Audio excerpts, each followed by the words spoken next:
It is 2 in the morning. Frost has sealed the windows from the inside. The metal walls around you feel like a freezer door. Your breath is turning white in front of your face. Your fingers are stiff, and your mind is drifting toward the one mistake that gets people into trouble every winter. You start thinking you need to heat the whole vehicle, so maybe you reach for a portable propane heater.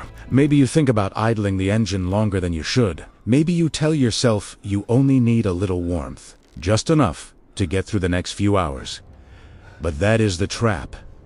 Because in a freezing van, the first thing that feels warm is not always the thing that gets you safely to sunrise. A blast of heat can feel like control. But control is not what you feel in the first 10 minutes. Control is whether your body is still holding heat at 4 in the morning, when the cold has had hours to work on you, when the floor has been draining you from below, when moisture has turned your small sleeping space into a damp box that feels colder every minute. That is the real winter problem. Not just cold air, heat loss. And if you understand that, you stop asking the wrong question. You stop asking, how do I make this van warm like a room? And you start asking the question that actually matters. How do I stop my body from losing heat faster than it can make it? That is what this video is about. Not expensive van gear, not fantasy prepper setups. This is about a practical winter sleep system built from materials normal people can actually find, afford, and use right away. Some of the visuals in this video are cinematic AI-assisted survival scenarios, but the risks, materials, and winter principles behind them are real. Here is the first truth you need to lock in. A van is not a room. A car is not a cabin. It is thin metal, cold glass, gaps, drafts, condensation, and surfaces that steal heat every minute you are inside them. If you try to make the whole vehicle warm, you are fighting a losing battle. Your body is the target. More specifically, your core, your chest, your abdomen, your lower back, the center that keeps everything else alive and working. If your core stays warm enough, you can tolerate a lot. If your core drops too far, your hands get weaker, your thinking gets worse, and small mistakes become dangerous fast. So, the smart winter move is not to start with the biggest heater. It is to build a cheap system that protects core heat first. And one of the most underrated tools for that job is a reusable sodium acetate heat pack, the kind with the small metal disc inside. You can find them online, in pharmacies, in travel sections, some camping aisles, sometimes even in dollar stores or general merchandise shops, depending on what is near you. They are not rare. They are not glamorous. They do not look like survival gear, which is exactly why many people overlook them. But they solve a real problem. You click the little metal disc, the liquid inside crystallizes. The pack turns hot. Later, you reset it in boiling water and use it again. No open flame, no fuel. A fuel burning beside your sleeping body. No battery level to worry about in the middle of the night. No loud machine, just stored heat, released exactly where you need it. That does not mean this little pack is some miracle that can defeat any winter. It cannot, but inside a smart low-cost system, it does something extremely valuable. It puts heat at the center, instead of wasting it on the whole box. And that brings us to the most common mistake people make. They warm their hands first, or bare feet. They grab the heat pack in both palms, or shove it down near their toes, because that is where the pain is loathest. And I understand the instinct. Cold fingers scream at you, numb toes demand attention. But in a serious cold night, comfort and priority are not always the same thing. Your body protects the center first. That is the engine. That is where the heat has to go. So if you have one strong heat source, put it at your lower abdomen or your lower back. If the night is much colder, use one in front, one behind, with a thin layer of fabric between the pack and your skin, if needed. Now, your own body does the distribution. Your circulation carries that warmth outward. That is much more useful than spending your best heat on your coldest fingertips while the rest of the body keeps losing ground. Warm the engine, not the wheels. That line matters because it changes the whole strategy. The goal is not to feel warm for a moment. The goal is to remain warm enough for the whole night. And to do that, the heat pack is only one piece. This is where people either build a survival system or they fail by depending on one item too much. Winter vehicle sleep is a layered problem, so it needs a layered answer. Layer 1 is underneath you.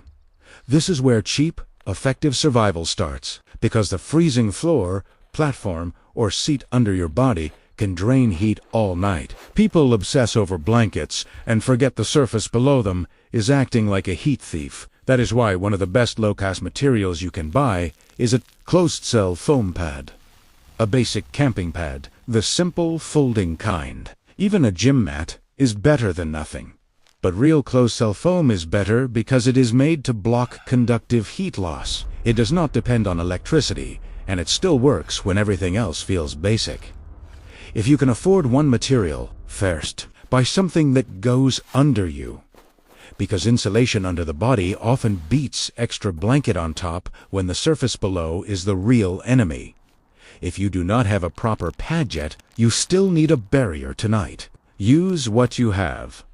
Folded moving blankets, dense foam packaging, old carpet layers, cardboard in an emergency, not because cardboard is magical, but because some barrier is better than direct contact with a cold floor. Still, when you can upgrade, foam pad first. Cheap, reusable, real impact. Layer 2 is the insulation around your body. This is where a lot of viewers waste money in the wrong direction. They buy gadgets before they buy insulation. That is backwards. A bad sleep system with a fancy heater is still a bad sleep system. You need a real sleeping bag or a serious blanket stack that traps warmth and stays dry. Wool blankets are useful. Fleece layers can help. A cold-rated sleeping bag is better if you have one. If you do not, then build a simple budget stack. Dry base layer, dry socks, a knit cap, fleece, or wool layer. Blanket or bag over that. Keep your sleep clothes reserved for sleep. Do not wear the damp clothing you used all day and expect it to perform like dry insulation at midnight. That is another quiet killer in winter. Moisture. So dry matters. A lot. One of the cheapest high-impact habits in winter survival is keeping one dry sleep set sealed in a bag. Shirt, pants, or thermal bottom.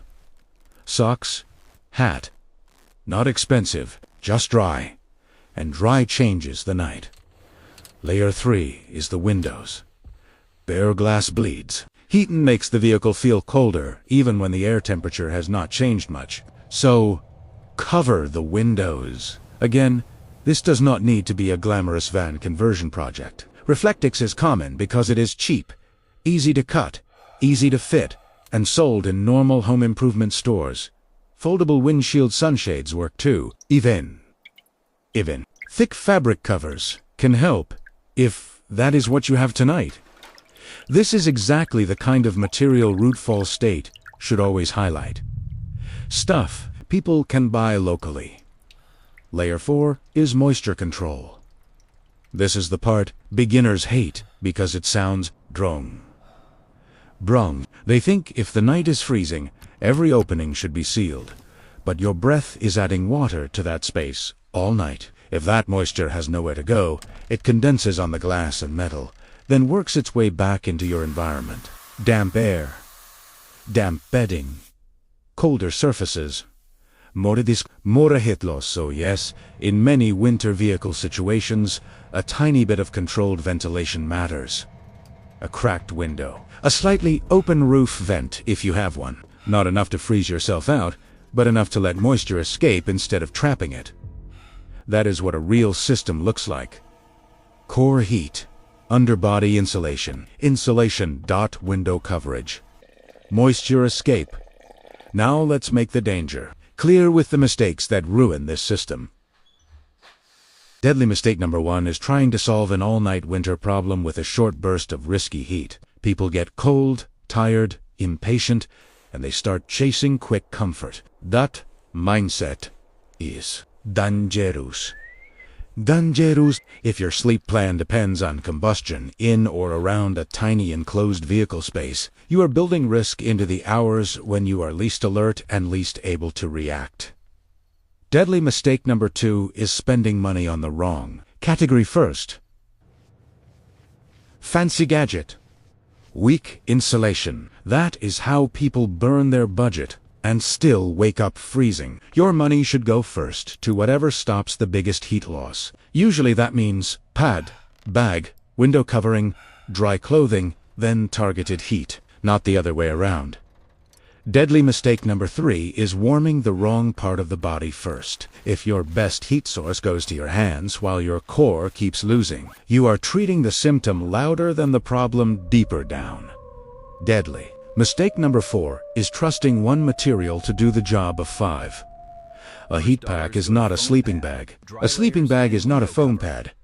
A foam pad is not a window cover. A window cover is not ventilation. Tools fail when you force one item to do everything. Deadly mistake number 5 is crawling into your setup already damp. Hungry or exhausted and acting like the gear will cancel that out. Food matters. Dryness matters. Energy matters. Your body is part of the system. Now let me make the limits brutally honest. If temperatures are extreme enough, if your insulation is weak, if your bedding is damp, if your body is already running low, a couple of reusable heat packs will not magically carry you through anything. They will not heat the vehicle. They will not keep bottles from freezing. They will not fix a bad sleeping bag rating. They will not replace common sense. They are not a miracle. They are a multiplier. And that is exactly why I like them. Because cheap multipliers are what practical survival is built from. Not hype. Not one giant purchase. A set of small things that each solve a real problem. So if I had to build a budget winter vehicle sleep kit in normal American shopping conditions, here is what I would want most. A closed cell foam pad. A usable cold weather sleeping bag or thick layered blanket system. A dry sleep clothing set stored in a bag. Dry warm socks. A knit cap. Simple window covers made from Reflectix or sunshades. 1 or 2 reusable sodium acetate heat packs. A towel or microfiber cloth to wipe. Condensation.